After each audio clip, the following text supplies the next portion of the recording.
Now then, my next guest is television personality, a beautiful model, English Rose, absolutely stunning. It's my pleasure to introduce you, Jo Wood, the face of 1972 and the ex-wife of Ronnie Wood in the Rolling Stones.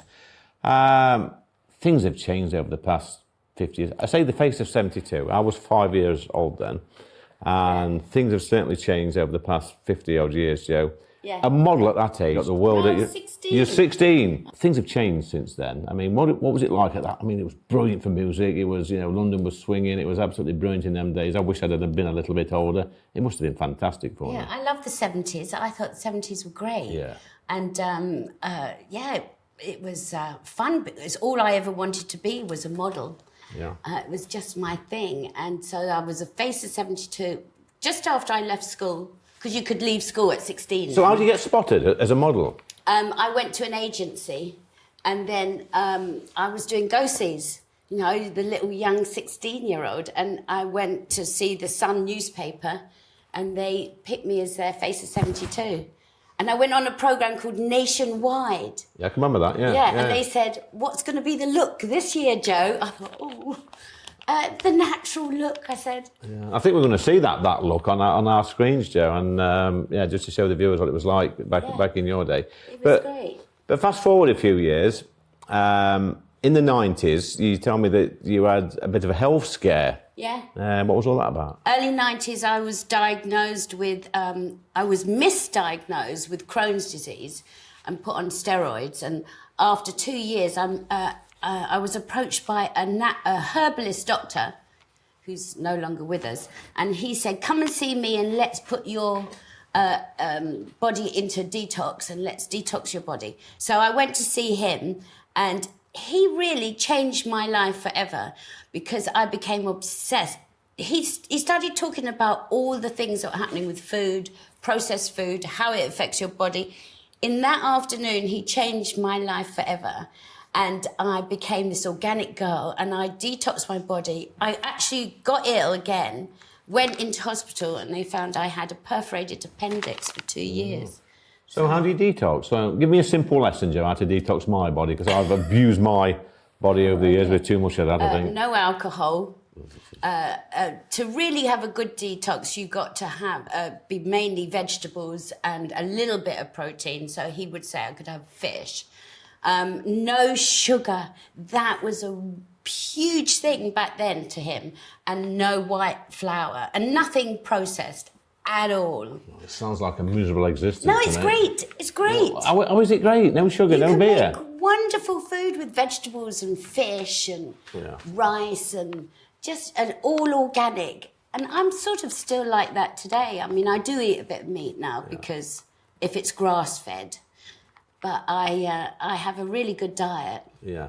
I do like a tequila now and then. Oh, you see. Well, that gives you a bit of an upper, doesn't it, a tequila? Yeah. I do like a tequila. Yeah. I'm looking at you, Jo, and, you're a little bit older than me. That would be fair to say, but you look absolutely beautiful, stunning. Oh, thank you and so I think, much. That's actually, really nice. what you're saying about your changing lifestyle there's the results. Oh, thank you. Well, I started a little business called Longevity Pill. Have we got a plug coming? Yeah, Come on, you then. have. Longevity Pills, and with my son Jamie, and it's not magic mushrooms, but like mushrooms. Mushrooms? Really? Mushrooms and powders like maca powder for your balancing your hormones, and one called Hichu Wu that the Chinese use, and they believe it gives longevity. Are these tablets? Ta-da! For you! And can I take these with beer? Yeah, of course you can. Look, I don't think we could have a conversation, Jo, because when I was doing a bit of research on you about talking about the Rolling Stones, because that, I mean, for me, them and the Beatles, biggest bands, best bands ever. I mean, you were there when they got some of the biggest hits in the 70s. They had like a bit of a revival in the 70s as well, didn't they? Yeah. Absolutely. But what's your favourite Rolling Stones record?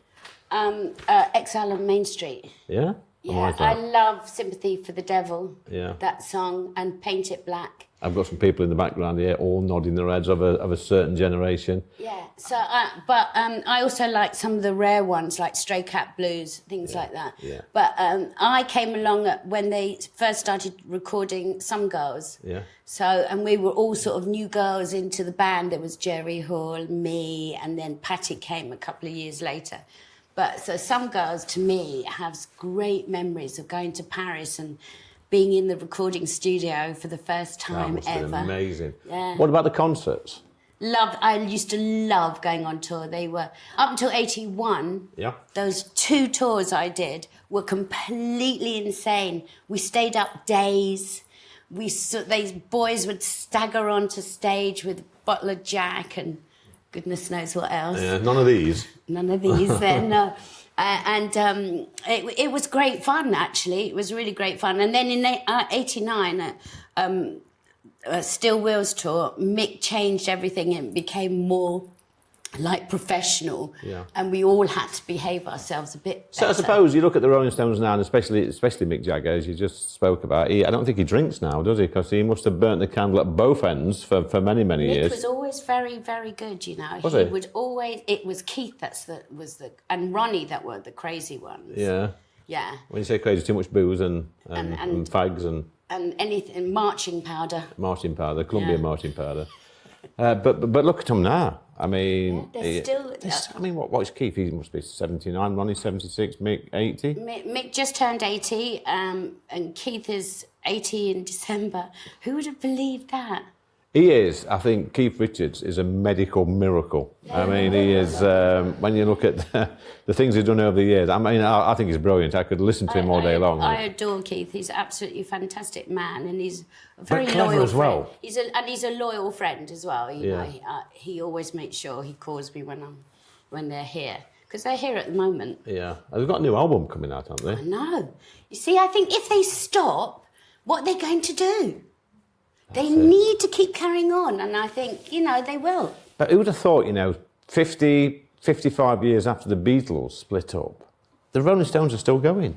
It's incredible. I know, sadly we lost Charlie, Yeah. but yeah, it's mad that they're still going, still making albums. I'm very proud of them. Yeah, and I think the music, the Rolling Stones, I'm a little bit different to you. I like the really early 60s stuff, the bluesy stuff, some of the covers they did, the Buddy Holly stuff and the and stuff like that. I thought absolutely brilliant. When they went to America, I think they're about 19-year-old. The band were in the 60s. They did some really good stuff. But look, Joe, I could talk to you all day, darling. Thanks for coming on, adding a little bit of glamour to the show. Don't forget to take I'm gonna your take these. longevity pills. I'm going to take these tonight with my whiskey, with You my might single have one. to double the dose. Look, that's been absolutely brilliant. Thanks, Joe.